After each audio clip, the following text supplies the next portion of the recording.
whether we enter a crisis now is under the US's control, right? This isn't a bunch of Gulf countries imposing an oil embargo on us. This is Donald Trump choosing to go to war with Iran.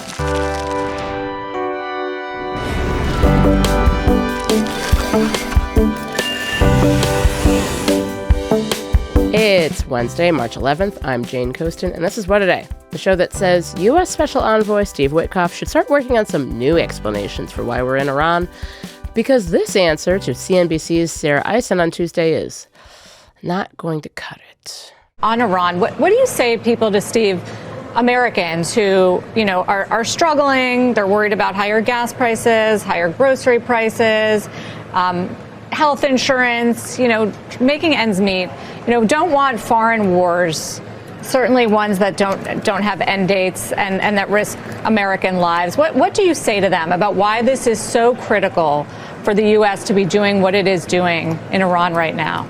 How do you persuade them? I say to them, Sarah, that if they have children, think about what this world would look like if you didn't have Donald Trump as the president. I think about that every single day, Steve. Every single day.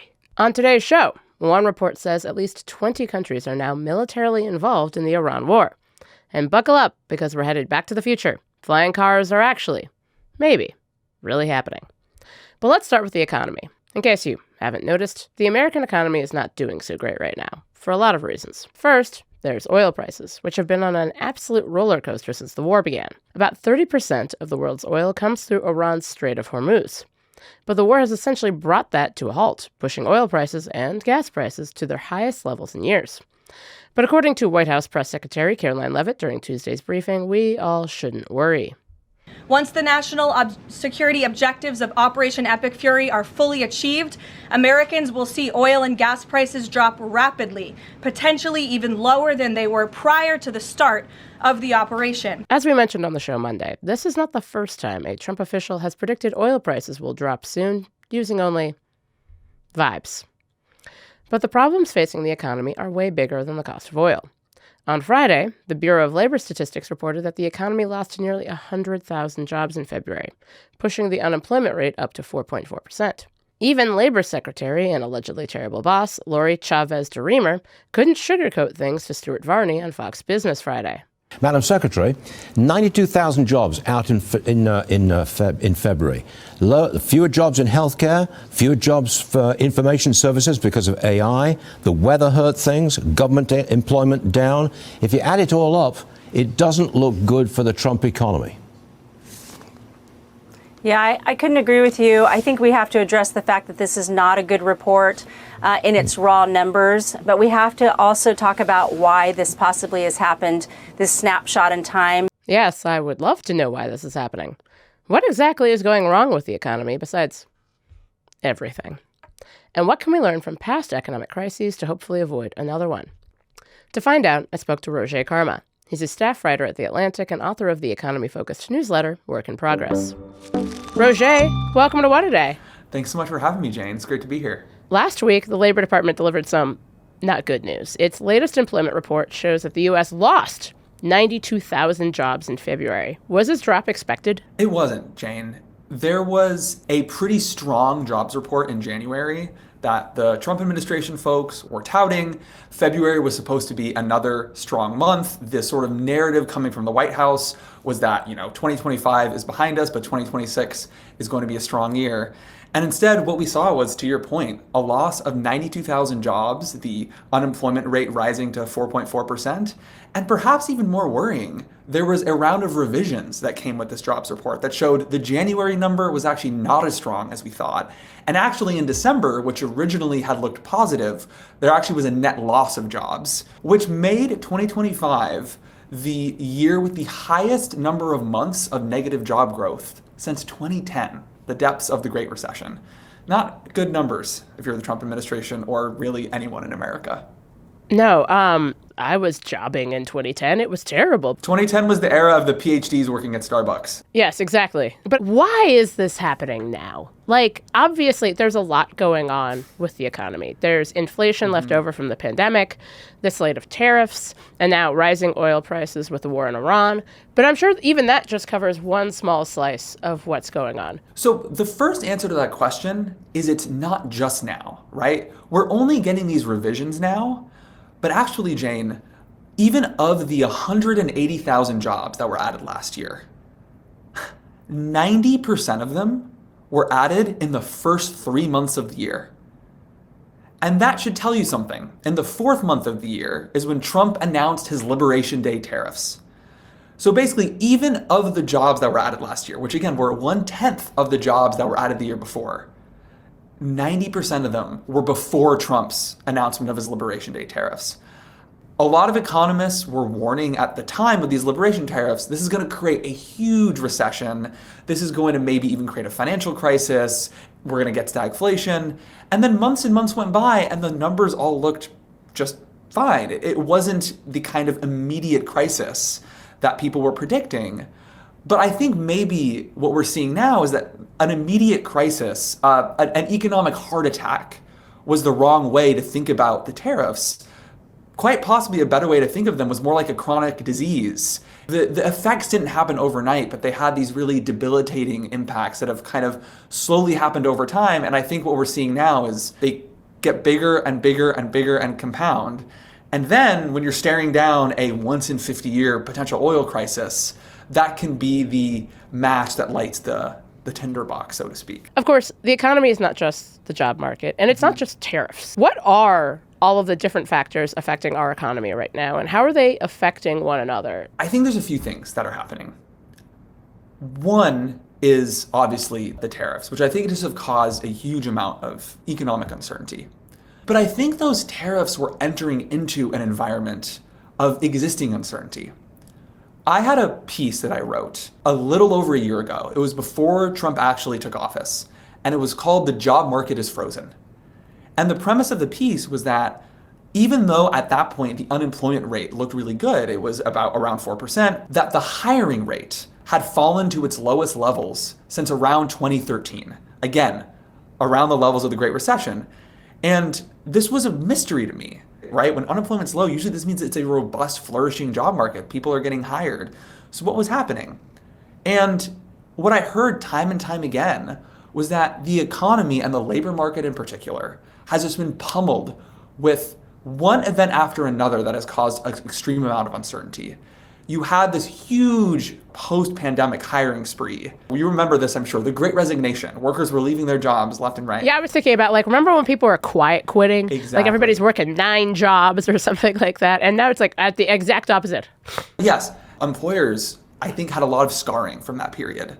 They were worried about the Great Resignation and what had happened, and so they were less willing to hire, and they were less willing to fire because they were worried about the sort of tumult that could create. There was also, at that time, a lot of political uncertainty, but the motto among businesses was thrive in 2025. Like, by the time 2025 comes, the uncertainty will have been lifted, everything will go back to normal. And then in 2025, we got a lot more uncertainty. We had one of the biggest, deportation campaigns in history of undocumented workers. We had the tariffs come in. And then also now combined with a series of other shocks, right? When we go to war in the Middle East, that then sends energy prices spiking, but it also hurts consumer demand, it raises inflation. There's just a lot of uncertainty coming from a lot of different places. And when businesses face uncertainty, they hire less, they tend to invest less, and that ends up being really paralyzing, I think, for the broader economy. Does this moment remind you of any specific moments from the past? And is there anything we can learn from then that we could look to now? Back in, say, 2022, 2023, there were a lot of analogies being made to the 1970s that didn't quite hold up. I think now the analogy might hold up a lot better. So what happened in the 1970s was we had an economy heading into that decade that looked kind of similar to the one we're seeing now. Economic growth was slowing, jobs weren't being added as quickly as they were a few years ago, Inflation was being stubborn, and even though it had come down from previous years, it was much higher than the Fed was comfortable with. But all of that was sort of fine, right? The economy was muddling through. Things weren't great, but they weren't terrible either. And then in 1973, you have the Arab oil embargo.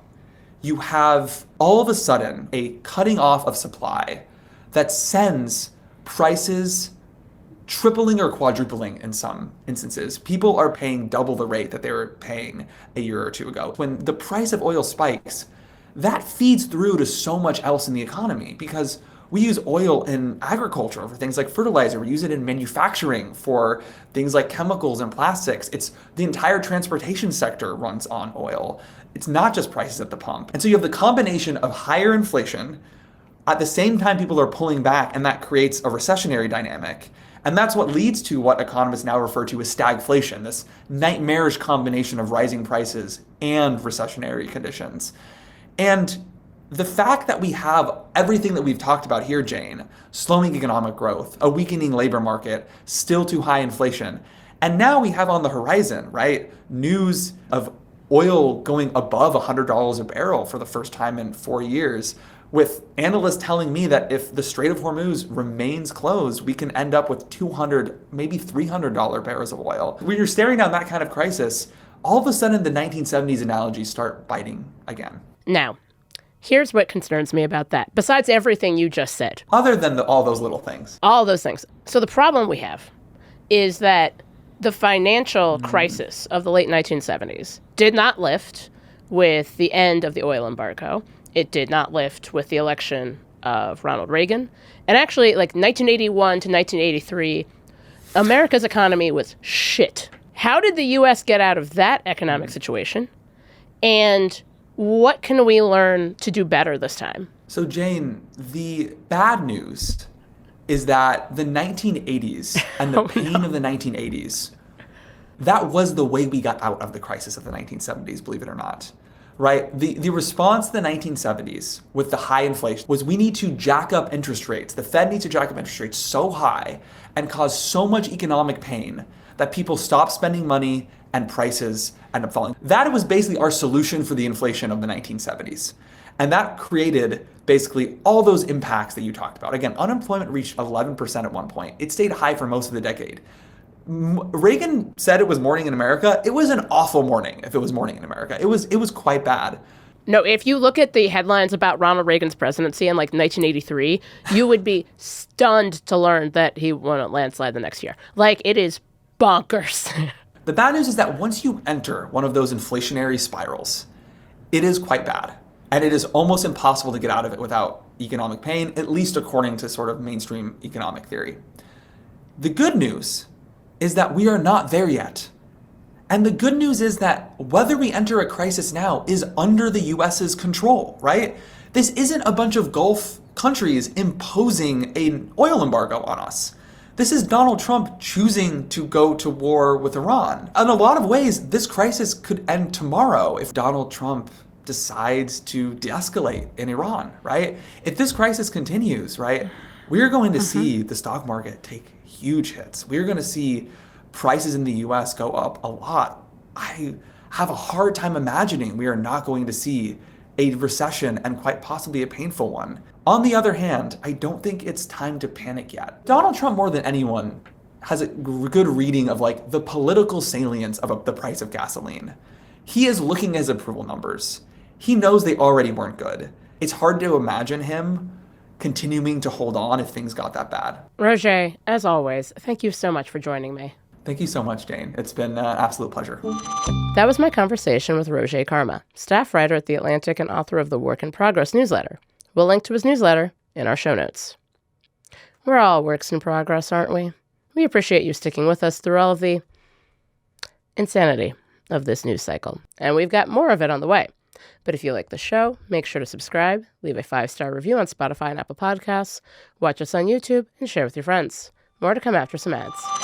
What A Day is brought to you by Mill. Food waste is one of those problems that feels huge and impossible to fix. But here's the wild part. Most food waste comes from our homes, and that means we can actually do something about it. Mill is the odorless, effortless, fully automated food recycler. Potato peels, avocado pits, chicken bones, even dairy. Mill takes almost anything. While you sleep, mill quietly transforms those scraps into nutrient-rich, shelf-stable grounds. No mess, no smells, no fruit flies. Mill can process up to 10 pounds overnight, and it can work for weeks before you even have to think about emptying it. You can use the grounds in your garden, add them to curbside compost, or Mill can even pick them up and get them to a small farm for you. We have a mill in our office kitchen, and it's been a total game changer. From office parties to just handling fridge cleanouts at the end of the week, Mill has made life easier for everyone. And seriously, Mill really does take almost anything. Try Mill risk-free for 90 days and get $75 off at mill.com/WAD and use code WAD at checkout. That's $75 off at mill.com/WAD and use code WAD. Mill.com/WAD and use code WAD. What a Day is brought to you by Smalls. Cats don't care about politics, but they do care about food. Actually, they care a lot about food. And Smalls is the right food for your cat. Smalls fresh cat food is protein-packed recipes made with preservative-free, 100% human-grade ingredients you'd find in your fridge, and it's delivered right to your door. That's why Cats.com named Smalls their best overall cat food. For a limited time, get 60% off your first order, plus free shipping when you head to smalls.com/WAD. Starting with Smalls is easy. Just share info about your cat's diet, health, and food preferences. Then Smalls puts together a personalized meal plan for your cat. No more picking between random brands at the store. Smalls has the right food to satisfy any cat's cravings. After switching to Smalls, 88% of cat owners reported overall health improvements. That's a big deal. And the team at Smalls is so confident your cat will love their product that you can try it risk-free. That means they will refund you if your cat won't eat their food. So stop guessing which meals will upset their stomach. For a limited time, because you are a What a Day listener, get 60% off your first order plus free shipping when you head to smalls.com/WAD. One last time, that's 60% off your first order plus free shipping when you head to smalls.com/WAD. Headline. Here's what else we're following today. Today will be, yet again, our most intense day of strikes inside Iran. The most fighters, the most bombers, the most strikes. Intelligence more refined and better than ever. Secretary of War / little boy Pete Hegseth sounded way too excited talking about the next phase in the war at a press conference on Tuesday. And as we heard from President Trump Monday, it is still entirely unclear whether we're at the beginning or the end of the war. I mean, he doesn't seem to know. We're going to try something a little different today. See, there's a lot going on in the news right now, and I actually want to talk to someone about it. And who better than What a Day newsletter writer Matt Berg. Hi, Matt. Hey, Jane. Let's start with the war in Iran. The Pentagon said on Tuesday more than 100 U.S. troops have been wounded in the Iran war so far, 8 severely. Also on Tuesday, Energy Secretary Chris Wright tweeted that the U.S. escorted an oil tanker through the Straits of Hormuz, which, according to the White House, that didn't happen. And that comes as CNN reports that Iran is laying mines in the Strait of Hormuz, the most important choke point for global oil production. Trump also announced that the U.S. destroyed 10 inactive mine-laying vessels. U.S. Central Command later said the number was actually 16. Residents of Tehran had already been reporting heavy airstrikes overnight Monday into Tuesday before Hegseth's remarks. Can you talk a little bit more about what Hegseth said on Tuesday? Yeah, Hegseth also shifted blame to Iran for possible civilian casualties, saying they've launched strikes in, quote, civilian neighborhoods near schools, near hospitals, to try to prevent our ability to strike.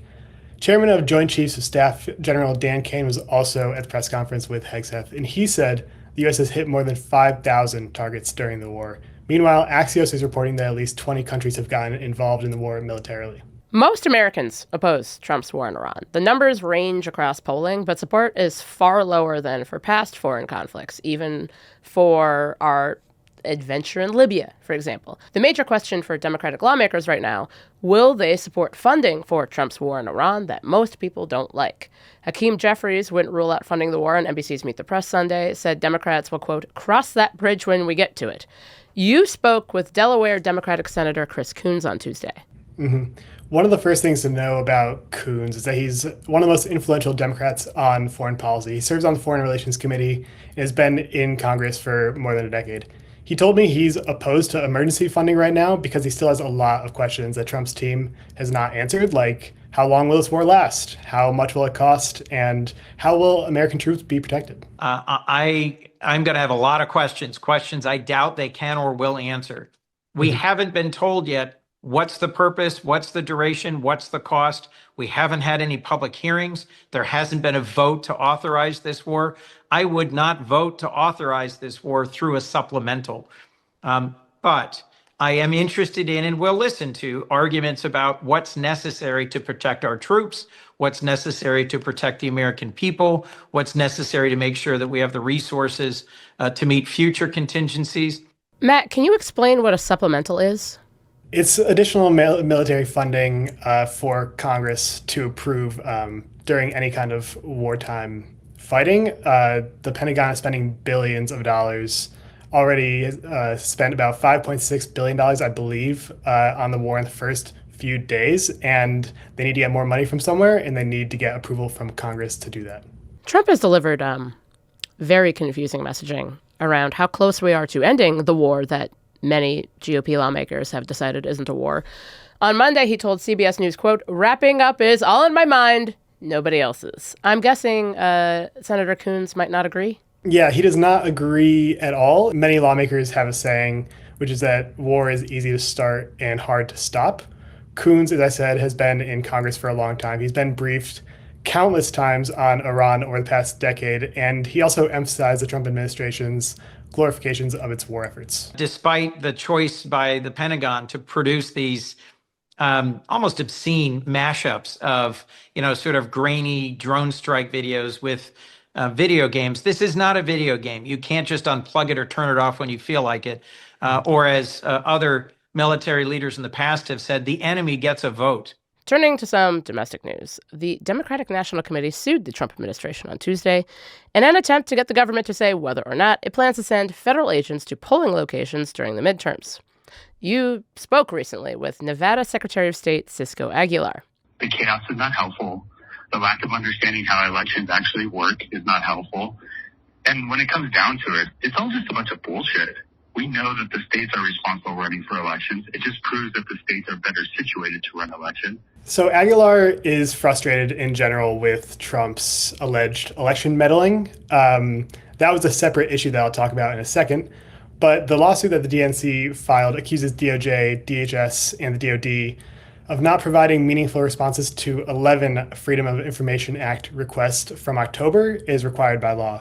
No records may exist, but the DNC wants to make sure that it's not being stonewalled. It's the latest sign that Democrats are worried that Trump is going to try to rig the elections in November. In late February, the FBI convened a conference call with state election officials, including Aguilar, and government agencies. And on that call, DHS officials told Aguilar and others that federal agents will not be sent to polling locations, but Democrats just are not buying that right now. Understandably. Matt, there's something else I saw today that I wanted to talk about. Mass deportations. There's only one source for this so far. It's from Axios. But according to the outlet, White House Deputy Chief of Staff James Blair privately urged House Republicans on Tuesday to stop emphasizing mass deportations and instead focus their messaging on removing violent criminals. That tells me that the entire mass deportations thing, the entire emphasis of the 2024 Republican National Convention, so much of the messaging coming from Stephen Miller in the White House, it turns out that it's not going very well. Polling shows that Trump's deportation policies aren't very popular. The midterms are fast approaching. But what do you think about the fact that there's just been this giant switcheroo from everyone loves mass deportations, this is so great, to just don't talk about the thing that we had you hold signs for at the 2024 Republican National Convention? Well, I think you said it right there. The Trump administration seems to know that one of Trump's core campaign promises is not going over well. And it's going to be interesting to see how they try to walk that back, as they want to keep on deporting people at record numbers. There's no sign really that they're going to stop doing that. But it's hard to see the messaging going well after 2 Americans were gunned down in the streets this year and the midterms are only months away. And finally, the Department of Transportation announced this week that a pilot program, which is kind of a pun, is starting for what are basically flying cars. And that program could start as early as June. 8 regions of the U.S. are part of the pilot program, including New York and New Jersey, Texas, Florida, and New Mexico. This is also operating without approval from the FAA, which makes me anxious, but everything having to do with planes makes me anxious. And these are like plane adjacent. It's close enough. Yeah, that story, I had to do a double take. I was not totally sure if this was a legit thing, but in Wired, they quoted a founder of one of the firms involved in this project who said in a recent earnings call, quote, "Now the goal is to have 500,000 people in the biggest cities in the country start to see these aircraft as part of your everyday commute, just like they started to see Waymos every day," he said. And I don't know about you, but I live on the 14th floor of an apartment building, and I would rather not see a car drive by my window every day. You know, I've taken a lot of Waymos in my life, and I really like the fact that the Waymos are on the ground. I'm a Luddite when it comes to air things, but I would love to hear from our beloved listeners. Would you get in a flying car that has been approved by the Department of Transportation, but has not been fully certified by the Federal Aviation Administration? Because if so, we have a difference of opinion. Matt, as always, thank you so much for hanging out with me. Thanks for having me. And that's the news. Before we go, for a smarter breakdown of the global news cycle, check out today's episode of Pod Save the World. Tommy Vitor and Ben Rhodes dig into how AI is entering Pentagon planning, the latest developments in Iran, including the question of a new supreme leader and who's funding the war, and what's happening in Lebanon, Cuba, and Nepal, where a former rapper is now a serious contender for prime minister. Watch now on YouTube or listen wherever you get your podcasts. That's all for today. If you like the show, make sure you subscribe, leave a review. Do not tell Americans that sure, life is hard now, but it's not the Battle of Okinawa, and tell your friends to listen. And if you're into reading, and not just about how Fox News host John Roberts went there on Tuesday. You know, we were reminded earlier today that if you turn the clock back to World War II, that the battle for Okinawa, one island, 470 square miles, took 86 days and 250,000 casualties. So for gas prices to go up a little bit is suddenly raising so much concern. I mean, think of how much worse it was in World War II than what we're facing now. Like me, What a Day is also a nightly newsletter. Check it out and subscribe at crooked.com/subscribe. I'm Jane Coaston, and I can't believe I need to say this to literally anyone, but Trump's war of choice in Iran does not compare to the Second World War. It is not anything like the Second World War. And when anyone starts comparing a conflict that began for, in my understanding, either 17 different reasons or none, to the single most important conflagration in human history, I get a little anxious.